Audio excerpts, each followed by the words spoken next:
Foundation व नामी परिवार यांच्या संयुक्त विद्यमाने नाशिक ते शेगाव सायकल भक्ती वारी सालाबाद प्रमाणे काढण्यात आली। येवल्यात श्री संत गजानन महाराज मंदिरात भक्त परिवारांच्या वतीने या सायकल भक्ती वारीचे स्वागत करण्यात आले। यावेळी श्री गजानन महाराज मंदिरात सायकल स्वारांच्या वतीने आरती करण्यात आली। यावेळी मंदिराचे अध्यक्ष ऋषिकेश बाकळे यांच्या हस्ते भक्ती वारीतील सायकल स्वारांचे स्वागत करण्यात आले। सायकल चालवा, आरोग्य चांगले ठेवा, सायकल चालवा, पर्यावरण वाचवा अशा प्रकारचे संदेश देत हे सायकल वारी शेगाव येथे जाते। यावेळी हे नाशिक ते शेगाव सायकल भक्ती वारीचे 6वे वर्ष असून दरवर्षी येवला येथील गजानन भक्त परिवारातील कायस्थ व भावसर धारस्कर कुटुंबांकडून महाप्रसादाचे आयोजन करण्यात आले। यावेळी परिसरातील भाविक मोठ्या संख्येने उपस्थित होते।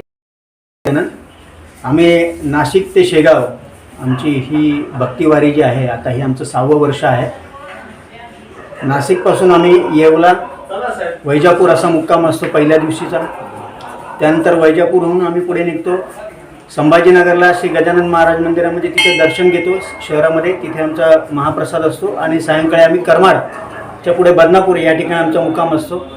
बदनापूरपासून दुसऱ्या दिवशी आम्ही निघतो, त्या देऊळगाव राजाला आमचा महाप्रसाद असतो, तिथे महाविष्णू जे आहेत त्यांचं दर्शन घेतो आणि तिकडनं पुढे आमचा चिखली या ठिकाणी आमचा मुक्काम असतो। आणि मग चिखलीपासून शेवटचा दिवस आम्ही जो निघतो शेगावला साधारण 12-1 वाजेपर्यंत आम्ही शेगावला पोहोचून जातो। अशा पद्धतीने आमचा हा कितवा वर्ष आहे? आमचं 6वं वर्ष चालू आहे। काही कारणास्तव यावेळेला आमचे काही सहकारी आमचे थोडेसे कमी आहेत, परंतु आमचा साधारण 25 ते 30 जणांचा एक ग्रुप दरवर्षी आमचा हा येत असतो।